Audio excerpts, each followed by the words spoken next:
The scream shattered the quiet of our suburban street, sharp and raw, like glass breaking in slow motion. I froze mid-step on the staircase, my hand gripping the banister, as my sister's voice tore through the house. "You're lying to me, Ethan. I know it." I was 19, home from college for the summer, and this wasn't the first time I'd heard Lauren and her boyfriend, Ethan, go at it. Their fights were like thunderstorms, loud, unpredictable, and leaving a strange calm in their wake. But tonight felt different. The air was heavier, charged with something I couldn't name. I crept downstairs, my bare feet silent on the hardwood, and peered through the crack in the living room door. Lauren stood with her arms crossed, her blonde hair a mess, tears streaking her face. Ethan, tall and broad-shouldered, ran a hand through his dark hair, his jaw tight. "I'm not lying," he said, his voice low, almost pleading. "You're making this bigger than it is. Then why can't you just tell me the truth?" Lauren snapped, her voice breaking. She stormed out, slamming the front door so hard the windows rattled. Ethan stood there, alone, staring at the floor like it held answers he couldn't find. I should have gone back upstairs. I should have minded my own business. But something about the way his shoulders slumped, the way his hands shook, pulled me into the room. I said softly, stepping into the dim light. "You okay?" Ethan's head snapped up, his blue eyes catching mine. For a moment, he looked startled, like he'd forgotten I was in the house. Then his expression softened, and he let out a shaky laugh. "Not really, Jake." My name sounded different on his lips, gentler, like he was testing it out. I'd known Ethan for 2 years, ever since he started dating Lauren. He was 22, confident, the kind of guy who could charm anyone with a smile. But tonight, that charm was gone, replaced by something raw and unguarded. I sat on the couch, keeping a safe distance. "What happened this time?" I asked, trying to sound casual, though my heart was pounding. I'd always felt something around Ethan, a pull I couldn't explain, a warmth that made my skin tingle when he was near. I'd buried it deep, telling myself it was nothing, just a stupid crush on my sister's boyfriend. But now, with him sitting across from me, his eyes searching mine, that feeling clawed its way back to the surface. "She thinks I'm hiding something," Ethan said, his voice barely above a whisper.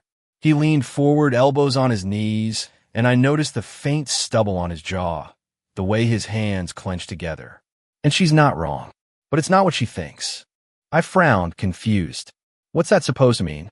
He looked at me, then really looked at me, and the intensity in his gaze made my breath catch. "Jake," he said, his voice trembling, "I don't know how to say this. I've been trying to figure out for months, but I can't keep pretending." He paused, and the silence stretched between us, heavy and electric. "I think I'm falling for you." The words hit me like a punch, stealing the air from my lungs.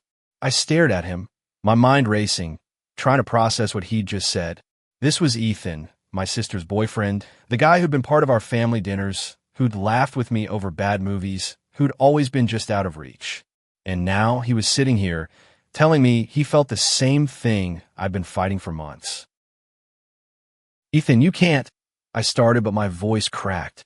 I stood up, needing to move, needing to think. "You're with Lauren. You can't just say something like that." "I know," he said, standing too, his voice desperate. "I know it's messed up. I didn't want this to happen. But every time I'm around you, He stopped, running a hand over his face. "I can't stop thinking about you, Jake. I've tried. I've tried so hard." My heart was hammering, torn between shock and a dangerous spark of hope. I wanted to tell him to leave, to take it all back. But the truth was, I'd felt it too. Every glance that lingered too long, every accidental brush of his hand that sent my pulse racing. I took a step closer, my voice barely steady. "What are you saying, Ethan? What do you want from me?" He closed the distance between us, his eyes locked on mine. "I don't know," he admitted, "but I know I can't keep pretending I don't feel this." His hand reached out, hesitating, then brushed against mine. The touch was electric, sending a shiver down my spine. For a moment, we just stood there, the world narrowing to the space between us. Then the front door slammed open. Lauren stood in the doorway, her face pale, her eyes wide with betrayal. "What the hell is this?" she whispered, her voice shaking. I yanked my hand back, guilt crashing over me like a wave. Ethan's face drained of color, and he took a step toward her. "Lauren, it's not." "Don't." She cut him off, her voice sharp as a blade. "Don't you dare lie to me again." She looked at me, her eyes filled with hurt and fury. "Jake, how could you?" I opened my mouth, but no words came. The room felt like it was closing in, the weight of her gaze crushing me. She turned and ran out, the door slamming behind her. Ethan started to follow, but I grabbed his arm. "Don't," I said, my voice hoarse. "You'll only make it worse." He looked at me, torn, his eyes filled with a mix of longing and regret. "What do we do now?" he asked, his voice breaking. I didn't have an answer. All I knew was that in that moment, everything had changed, and there was no going back. The next morning, the house was a tomb. Lauren hadn't come home, and her absence hung over every room like a ghost. I sat at the kitchen table, staring at my untouched coffee, replaying the night before. Ethan's words echoed in my head. "I think I'm falling for you." They were a lifeline and a curse, pulling me towards something I wanted but couldn't have. My phone buzzed, snapping me out of my thoughts. It was a text from Lauren. "We need to talk. Meet me at the lake. Noon." My stomach twisted. The lake was our place, hers and mine, where we'd spent summers swimming and sharing secrets. Now it felt like a battlefield. I found her sitting on the dock, her knees pulled to her chest, staring out at the water. The sun was high, glinting off the lake, but the air felt cold. "Lauren," I started, my voice barely above a whisper. She didn't look at me. "How long?" she asked, her tone flat but laced with pain. "How long have you been sneaking around with him?" I sat beside her, keeping my distance. "It's not like that," I said, my throat tight. "Nothing's happened.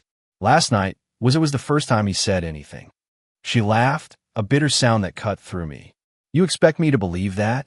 I saw the way you looked at each other, like I wasn't even there." Her voice cracked, and she turned to me, her eyes red. "You're my brother, Jake. You're supposed to have my back." "I do," I said, desperate. "I didn't want this. I didn't ask for it." But even as I spoke, I felt the lie in my words. I hadn't acted on my feelings, but I'd wanted to. I'd wanted Ethan in a way that terrified me, in a way that made me question everything I thought I knew about myself. Lauren shook her head, wiping her eyes. "He's confused, Jake. He's using you to figure himself out, and you're letting him." She stood, brushing off her jeans. "I'm done with him. But you? I don't know if I can look at you the same way." Her words hit like a slap, and I watched her walk away, her figure disappearing down the path. I stayed on the dock, the wood warm under my hands, trying to make sense of the mess I'd made. I didn't know who I was angrier at, Ethan for saying those words, Lauren for assuming the worst, or myself for letting it get this far. That afternoon, Ethan showed up at the house.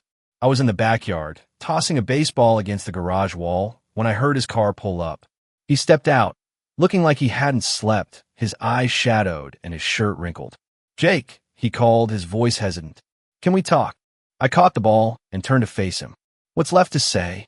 I asked, my tone sharper than I intended. "Lauren saw us. She thinks we've been sneaking around behind her back." Ethan winced, running a hand through his hair. "I didn't mean for her to find out like that. I was going to tell her, I swear. I didn't know how." "Tell her what?" I snapped, stepping closer. "That you're suddenly into guys? That you're into me? Or were you just going to string us both along until you figured it out?" He flinched, but his eyes didn't leave mine. "I'm not stringing anyone along," he said, his voice steady despite the hurt in his expression. "I've been fighting this for months, Jake. I didn't want to feel this way. I tried to make it work with Lauren because I thought it was the right thing to do. But it's not fair to her, or to you." I wanted to yell at him, to tell him to leave and never come back. But the sincerity in his voice, the way his hands trembled, stopped me. "What do you want, Ethan?" I asked, my voice softer now. "Because I don't know if I can do this. Not after what it's done to Lauren." He took a step closer, his eyes searching mine. "I want to be honest," he said. "With you, with myself. I don't know what this means, or where it's going, but I know I can't keep pretending I don't feel something for you. My heart pounded, torn between fear and longing. I wanted to believe him, to let myself fall into whatever this was. But Lauren's words echoed in my mind. He's using you to figure himself out. I took a step back, shaking my head. I need time, I said. This is too much. Ethan nodded, his expression heavy with understanding. I'll wait, he said simply. As long as it takes. He left, and I stood there, the baseball still in my hand, feeling like the ground was slipping out from under me. I didn't know what I wanted or who I was allowed to want. All I knew was that the life I'd known was unraveling, and I wasn't sure I could put it back together. Days bled into weeks, and the silence between Lauren and me grew deafening. She moved out, crashing with a friend across town, leaving only a curt note. I need space. The house felt empty without her laughter, her music, her chaos. I tried calling, texting, but she ignored me. Each unanswered message was a knife to the chest, carving out the guilt I couldn't shake. Ethan kept his distance, true to his word, but his presence lingered. A text here, a fleeting glance when I saw him at the coffee shop where he worked. Each time, my heart betrayed me, racing at the sight of him. I hated myself for it. I was betraying Lauren, betraying the brother I was supposed to be. But the pull toward Ethan was relentless, like gravity I couldn't escape. One night, unable to sleep, I drove to the lake. It was past midnight, the water still under a blanket of stars. I sat on the dock, the same one where Lauren had confronted me, and let the quiet sink into my bones. I didn't hear Ethan approach until he spoke. Couldn't sleep either, he asked, his voice soft. I turned, startled. He stood a few feet away, hands in his pockets, his face illuminated by the moonlight. What are you doing here? I asked, my voice rough. I come here when I need to think, he said, sitting beside me. This place is where I first realized I was falling for you. He laughed softly, a sound tinged with sadness. You and Lauren were swimming last summer. You were laughing, splashing each other, and I couldn't stop watching you. I told myself it was nothing, but it wasn't. I stared at the water, my throat tight. You should have stayed away, I said. This is tearing my family apart. I know, he said, his voice breaking. I am sorry, Jake. I never wanted to hurt her, or you, but I can't change how I feel. I turned to him, anger and longing warring inside me. What do you expect me to do, Ethan? Just forget about Lauren? Pretend this doesn't destroy everything? No, he said, his eyes steady. I don't expect anything. I just want you to know I'm here, and I'm not going anywhere. His words hung in the air, heavy with promise and risk. I wanted to push him away, to run from this. But instead, I leaned closer, my shoulder brushing his. The contact sent a jolt through me, and for the first time, I didn't pull back. We sat in silence, the stars above us, the water lapping at the dock. It was a moment of peace in the chaos, a moment where I let myself feel what I'd been denying. The next day, I went to see Lauren. She was staying at her friend Mia's apartment, a small place cluttered with books and plants. She opened the door, her expression guarded. What do you want, Jake? She asked, leaning against the frame. I want to fix this, I said, my voice steady despite the knot in my chest. I miss you. You're my sister. Her eyes softened, but only for a moment. You think you can just show up and make it okay? You broke my trust. You and Ethan both did. I know, I said, stepping closer. I didn't mean for any of this to happen, but I need you to know I'm not trying to hurt you. I'm trying to figure out who I am. She looked at me, her expression unreadable. Are you saying you're in love with him? I hesitated, the weight of the question pressing down on me. I don't know, I admitted, but I feel something, and I can't ignore it anymore. Lauren's face crumpled, and she turned away, wiping her eyes. I love him, Jake, she whispered, and now I feel like I've lost both of you. You haven't lost me, I said, my voice breaking. I'm still here. I'll always be here. She didn't respond, but she didn't shut the door either. It was a small crack in the wall between us, a sliver of hope. I left, my heart heavy but lighter than it had been in weeks. I didn't know if we could ever be the same, but I wasn't ready to give up on her, or on myself. That night, Ethan called. I heard you went to see Lauren, he said. How'd it go? Not great, I said, leaning against my bedroom window, watching the streetlights flicker. But not terrible either. She's hurt, but I think she'll come around. I hope so, he said, his voice soft. I never wanted to come between you two. I know, I said, but you're here now, and so am I. There was a pause, then a quiet laugh. Does that mean you're giving me a chance? I smiled despite everything. Maybe, I said, but we're taking this slow. I'm not ready to lose everything for this. Fair enough, he said, and I could hear the smile in his voice. I'll take maybe. Taking it slow was harder than I thought. Every moment with Ethan felt like a tightrope walk, thrilling, terrifying, and impossible to turn back from. We started meeting in secret, not because we wanted to hide, but because the world wasn't ready for us. A coffee shop on the edge of town, a late-night drive through empty streets, a quiet spot by the lake where no one would see. Each moment was stolen, precious, and laced with guilt. Ethan was different when it was just us. The confident, charming guy I'd known faded, replaced by someone vulnerable, someone who laughed nervously when our hands brushed, who talked about his fears like they were secrets he'd never told anyone.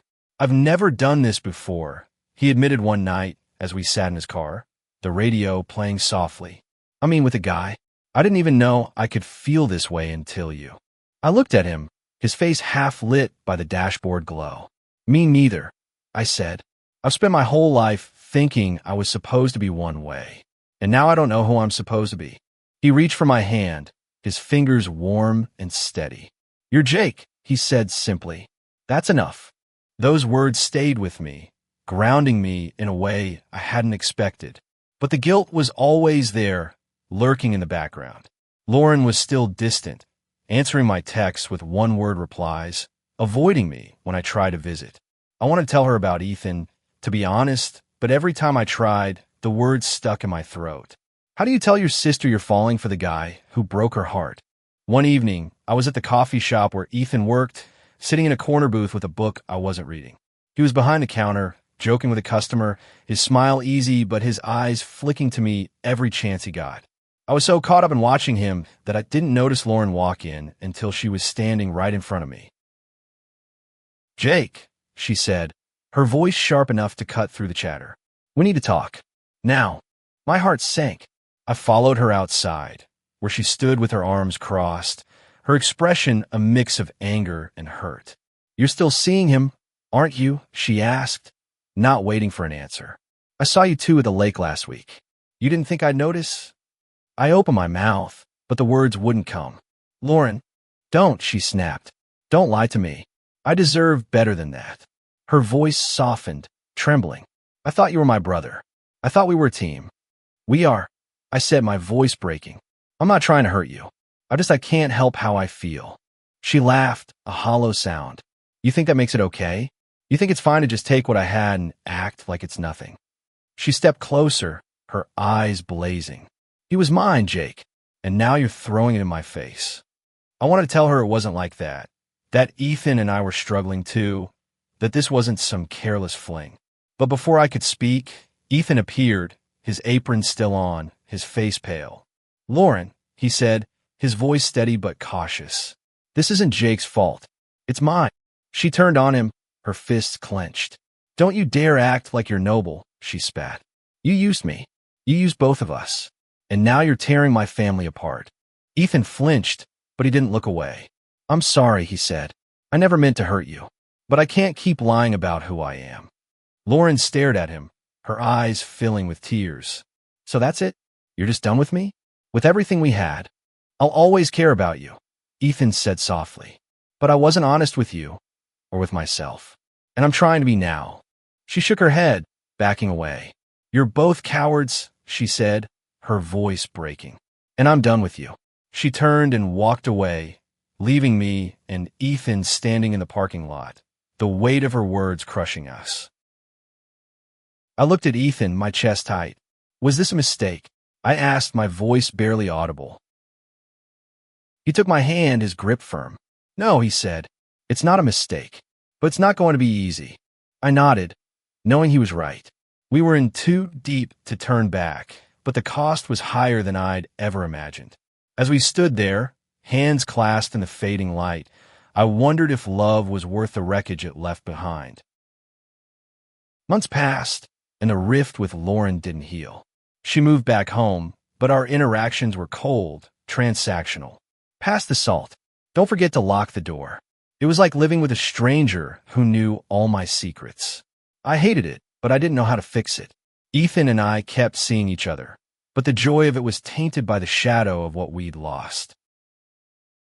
One night, I found Lauren sitting on the couch, staring at an old photo album. It was open to a picture of us as kids, grinning at the lake, our arms around each other. I sat beside her, unsure if she'd push me away. "I miss this," I said quietly. She didn't look at me, but her fingers traced the edge of the photo. "Me too," she whispered, "but I don't know how to get it back." I took a deep breath, the words I'd been holding back spilling out. "I'm sorry, Lauren, for everything. I didn't want to hurt you. I love him." She froze, her hand stilling on the page. Then, slowly, she turned to me, her eyes searching mine. "Are you happy?" she asked, her voice barely audible. I hesitated, then nodded. "Yeah, but not completely. Not without you." She looked away, her jaw tight. "I don't know if I can forgive you," she said, "but I don't want to lose you either." It wasn't forgiveness, but it was a start. Over the next few weeks, we talked more, small steps toward rebuilding what we'd lost. It was messy, painful, but it was something. Ethan and I grew closer, learning to navigate our relationship in a world that didn't always understand.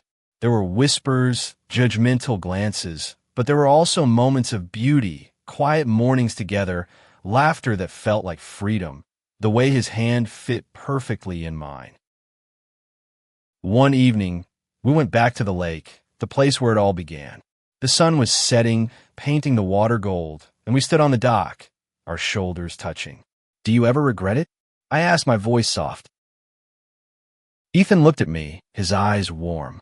"Not for a second," he said. "You?" I smiled, shaking my head. "No, but it's been a hell of a ride."